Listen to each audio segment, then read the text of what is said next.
Hello and welcome to a new program. Welcome to a new edition of Vaughan and Vivo, another English class for another day. And let's get started. Let's get started. Manos a la obra. Let's get down to work. Okay. Siento que perdieras tanto dinero. I'm sorry. I'm really sorry that you lost so much money. But why did you go to the casino? ¿Acaso dije yo? Did I tell you to go to the casino? I'm sorry you lost so much money. But that happens sometimes when people go to the casino and gamble. You can play poker, you can play blackjack, you can play at the slot machines in the casino. A slot es una ranura, como a lot, mucho. I have a lot of free time, lot. Le pones S delante y tienes slot. And a slot es una ranura. If you want to buy a Coca-Cola or a Pepsi-Cola or a Fanta or a 7-Up in a machine, you put the money in, you put the coin in the slot, it falls, then you push the button. And your soft drink, refresco, en la bebida, soft drink es una bebida no alcohólica. Bebida suave, literalmente. Soft drink comes down and you start drinking. That's a slot. Now a slot machine is una máquina de tragaperras. Slot machine. In Spain, the slot machines are normally buttons. You put in your coin in the slot and then you push the button and they go around and usually you lose, okay? Usually you lose. You need to be careful with gambling. Gambling is juegos de azar. Gambling can be addictive, and many people have lost all the money they have and more gambling. So if you gamble, you must make sure of two things. Number one, either, voy a decir una expresión, o esto o aquello, o. Quiero o micrófono o agua, pero no los dos. Quiero o este libro o el otro. En castellano decís o. O esto o aquello. O agua o leche. O puerta o ventana. O. In English, no. Either or. Okay? Now, if you're going to gamble, if you like visiting casinos, just make sure, asegúrate de dos cosas. Make sure of two things.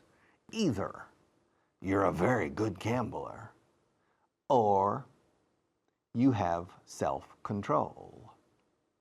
If you're not a good gambler and you don't have self-control, el autocontrol, you control yourself, you have self-discipline, disciplina, autodisciplina, self-discipline, self-control. If you don't have self-control, it's very dangerous to gamble because you can lose your shirt and you can lose your family shirt and you can lose your car, you can lose your wife if you include her in the poker game, okay? It's very dangerous, okay? Y siento que perdieras tanto dinero. I'm sorry you lost so much money. Pero me alegro de que te hayas dado cuenta a tiempo. But I'm glad you realized this problem in time. In time. No estoy diciendo on time. Estoy diciendo in time. Me alegro que te has dado cuenta de tu problema a tiempo para resolverlo. I'm glad you realized this problem in time. On time significa puntual. In time means a tiempo. ¿Y cuál es la diferencia? Well, it's very clear. The train is scheduled to leave 2 p.m. A las 2 de la tarde se va. Sale de la estación. So the train leaves at 2 p.m. So I need to be on time. Otherwise, I'll miss the train. If I don't arrive on time, if I arrive late, I'll miss the train. So I need to be on time. I need to be on time, which means I need to be at the station before 2 o'clock or at 2 o'clock on the platform catching the train at that moment. Otherwise, I will miss the train and need to catch the next one. Okay. Eso es todo. Siempre estoy diciendo on time. On time es puntual. So, let's say I drive to the train station and there's a traffic problem and I am held up in traffic. Retenido en tráfico. Oh my God. I'm going to be late. Oh my God. Oh my God. I'm going to be late. I'm going to miss the train. I'm going to miss the train. I'm going to miss the train. What shall I do? ¿Qué hago? ¿Qué hago? Aquí no digo what do I do. Digo what shall I do. Estoy buscando sugerencias. What shall I do? A personas que I'm alone in my car. But I arrive. I reach the station. I park my car. I'm running. It's 2 minutes past 2. Running. 3 minutes past 2. I'm not on time. I'm late. But when I reach the platform, the train's still there. Just when the train is starting to move, I catch it. So, I'm not on time. I didn't arrive on time, but I arrived in time to catch the train. So, on time is absoluto. In time is relativo. Okay? A tiempo para qué? Okay? In time. No llegamos al teatro puntualmente, pero a tiempo para ver el segundo acto. We didn't get to the theater on time. We arrived quite late, 15 or 20 minutes late, but we got there in time to watch the second act, and that's the best part of the play, la parte más jugosa de la obra de teatro. The juiciest part of the play is the second act. The first act is a bit boring, so really I don't care. I don't care. It doesn't matter. But we got to the theater in time to see the second act from the beginning. Okay, I'm sorry. Siento que perdieras tanto dinero. I'm sorry you lost so much money. But I'm glad that you realized in time that you need to exercise self-control and self-discipline. I'm glad I'm sorry. I'm glad I'm sorry. Me alegro, sí, lamento. Lamento que hayas perdido el partido. I'm sorry you lost the match, but I'm glad that you learned from your mistakes. Bueno, me alegro de haber aprendido mis errores, pero siento haber perdido el partido. I'm sorry I lost the game, but I'm glad that I learned from my mistakes. I'm glad. I'm glad you're here. I'm sorry you're here, no diría yo. No lamento que estés aquí viéndome. Me alegro de que estés aquí. I'm glad you're here. I'm not sorry you're here. Okay? I'm sorry I chose this profession, pero ya es demasiado tarde. Lamento haber elegido esta profesión antaño. I'm sorry I chose this profession because it's impossible to get rich in this job. Okay?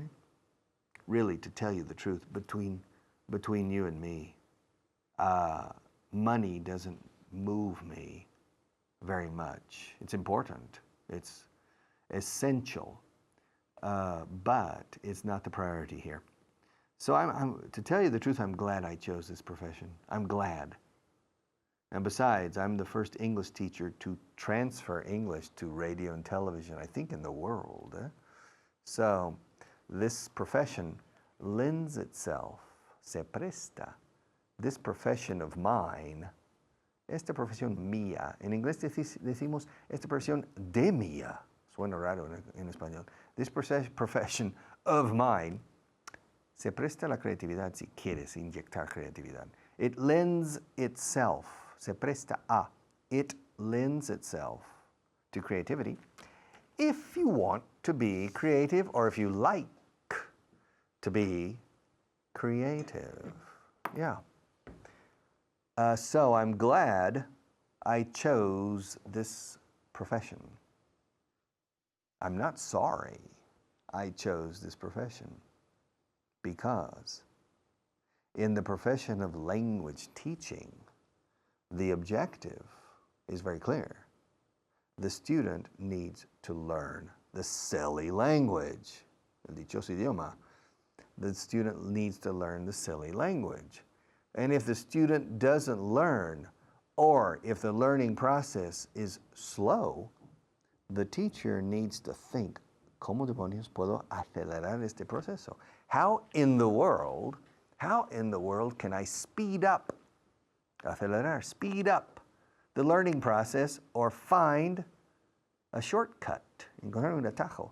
And it makes you start thinking and thinking and thinking, and suddenly you are thinking creatively, and often you're thinking outside of the box, fuera de la caja. So you're thinking creatively and you can innovate. And then it becomes fun. Se hace muy divertido. It becomes fun, stimulating, productive, interesting, fascinating sometimes. And so yes, this profession, thank God, lends itself to creative thinking. Ceramics, haciendo a factory. If you own a factory that makes ceramic cups or ceramic containers, recipientes, is there creativity and innovation? Perhaps. I'm sure. Finding ways. ¿Cómo demonios hacer esto de un coste menor que los demás?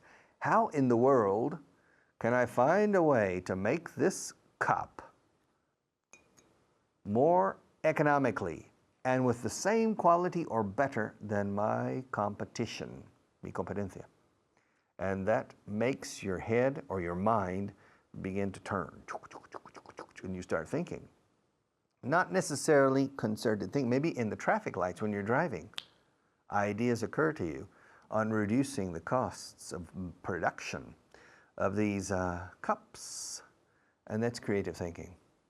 And if you have a job that lends itself, lends itself, if you have a job or a business that lends itself to creative thinking, you're a lucky man or a lucky woman. And I hope that you have enough inquietud, that you are restless enough to start thinking creatively and trying to find a better way to improve the efficiencies and the cost efficiencies of your product or your service, or to find ways to finally make people like you learn English. It's not easy, okay, for me to make you learn English. Es toda una tarea la que tengo por delante. Yes, it's a tough job, and I have a long way to go. Son 1,000 millones de kilómetros, and I'm only in the kilometer number 15 probably, and so I have a long way to go. But I think I have traversed, transitado, more on the route than anybody in the world, because my effort and my attitude is to make you learn English. How? To find ways. And the most important way is motivational. To motivate. All right. Siento que perdieras tanto dinero. I'm sorry you lost so much money. Pero dime lo que estás pensando. Tell me what you're thinking. Come on, tell me. Tell me. What? Dime lo que. What? Tell me what you are thinking. Hay un dicho en inglés muy corriente. A penny for your thoughts. Un penique a cambio de tus pensamientos. Dime lo que estás pensando. Si me dices lo que estás pensando ahora mismo, te doy un penique. A penny, which is 1 cent. It's nothing now. Maybe with inflation now sería $1. $1 for your thoughts. Okay? But it's expression.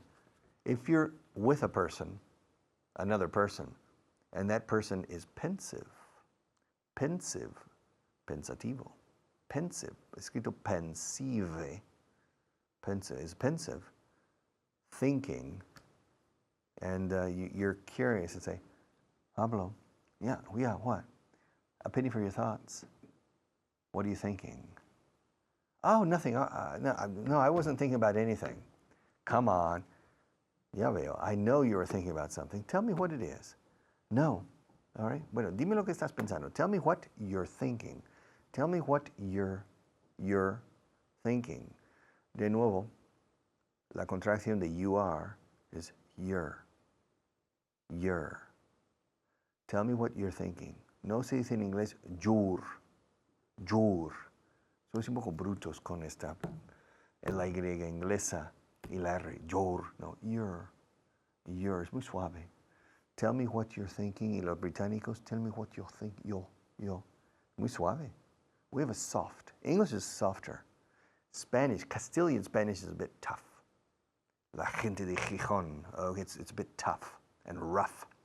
English is soft, all right? No dijeron no, a dónde iban. I don't know. They didn't tell me where they were going. They didn't say where they were going. They left yesterday. They left. They packed their horses and their saddlebags, and they left.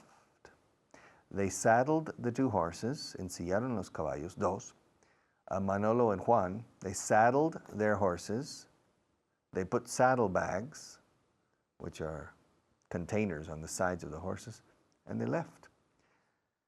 They didn't say where they were going. They didn't say where they were going. I asked them, said, Manolo, Juan, where are you going?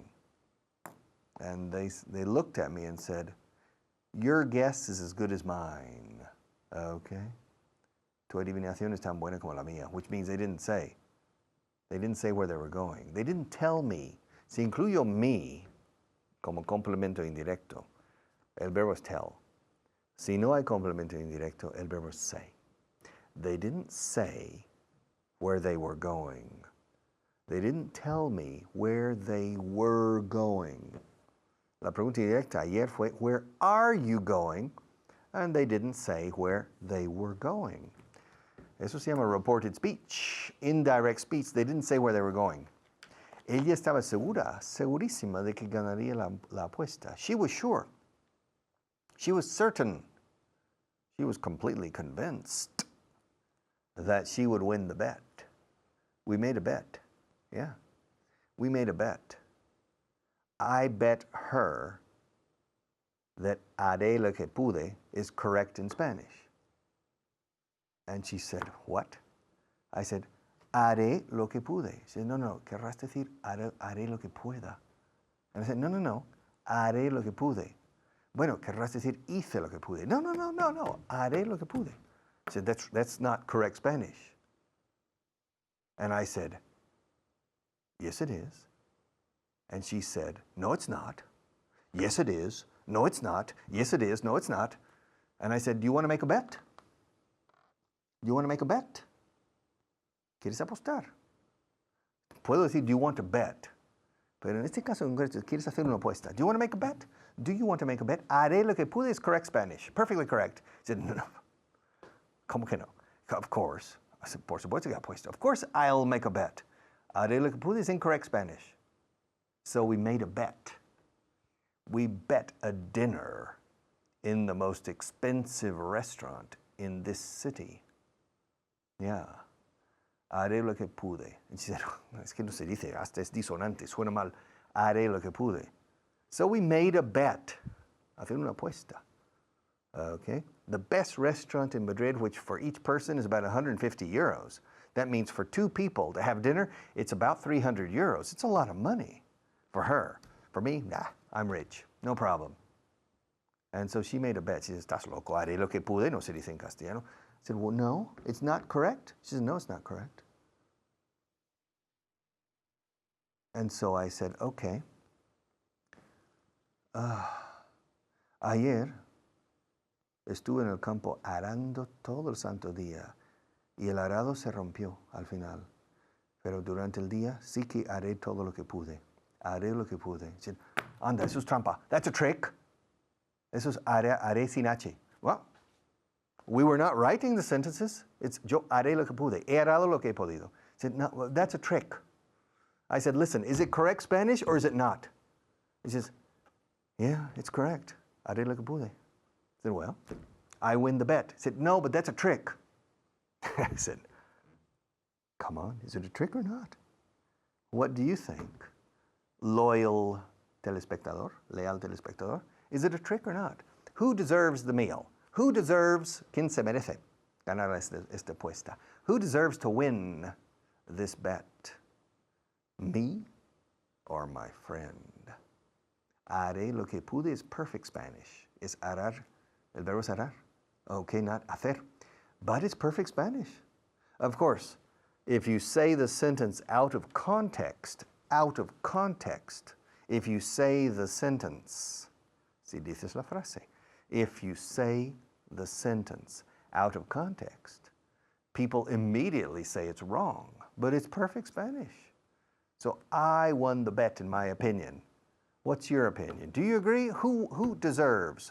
Who should pay for whom? Should I pay the dinner or should she pay the dinner? If I pay the dinner, it's muy injusto. It's very unfair because I didn't lose the bet. Now, did I win the bet? That's the second question. Did I win the bet? That's the question which you need to answer because there's a disagreement between Marianne and me. Okay? Marianne says it was a trick. Que no vale. It's not fair. No es justo. I tricked her by using a linguistic trick. Okay? But I made a bet. I put my money on a dinner on the line. So I took a risk. She took a risk. Come on. What do you think? Who deserves to win the bet? All right. Ella estaba segura de que ganaría la apuesta. She was sure she would win the bet. And then I made a second bet with Marianne. A second bet with Marianne. And I said, Marianne, I'll bet, apostaré. Yeah, me he puesto aquí. I bet there are between 12 and 13 million people in Madrid. Entre 12 y 13 millones en Madrid, ni hablar. Provincia o ciudad? In the city. There are between 12 and 13 million people in Madrid. She said, no way. I said, do you want to make a bet? And she said, after the last bet, I'm not sure. Come on. There are between 12 and 13 million people in Madrid. She said, solo hay 4 millones o 5. She said, there are only 4 or 5 million. Well, I claim, afirmo, con seguridad, that there are between 12 and 13 million people in Madrid. And she finally gave in. Se cedió. Said, okay, I'll make a bet. The same bet? Yes. A dinner in the most expensive restaurant in Madrid. She said, okay, de esto estoy segura que no hay entre 12 y 13 millones de personas en la ciudad. They're between 12. I said, okay, Marianne, are there less than 13 million people in Madrid? Yes. Are there more than 12 people in Madrid? I said, no. 12 people, only 12. 1, 2, 3, 4, 5, 6, 7, 8, 9, 10, 11, 12. I said in between 12 and 13 million. I didn't say between 12 million and 13 million. I said between 12 and 13 million. Onda, that's a trick. That's a trick. That's worse than your previous trick. Yeah, but it's true. There are more than 12 people, and there are less than 13 million, so I win the bet. Okay. Who does... In this trick, in this bet, I won, of course. But in this case, do you think I deserve the dinner? Do you think poor Marianne should invite me to a second dinner in the best restaurant or the most expensive? Not necessarily the best. The best restaurant in any city is not necessarily the most expensive. But in this case, our bet was the most expensive. Do I deserve, merezco yo, me merezco yo, do I deserve to win the second bet? In my opinion, I deserve to win the first. It was a little trick, but it was totally right. Haré lo que pude is perfect Spanish. Now, between 12 and 13 million I was right too. But that is a linguistic trick, a very strong linguistic trick. And I won the bet. So, Marianne, para resumir, to sum up the story, Marianne invited me to the best restaurant, well, to the most expensive restaurant. And I invited her to a less expensive but very good restaurant for the second bet. Okay, because it was a trick. And the poor girl was crying after the second bet. Okay, and now Marianne is never going to bet with me again because no se fía de mí. She doesn't trust me. ¿Por qué será? I wonder why. ¿Por qué? ¿Por qué será que no se fía de mí? I wonder why she doesn't trust me. I don't know. Do you know what? Maybe you can tell me after the break. Después del descanso. 5 minutes. All right?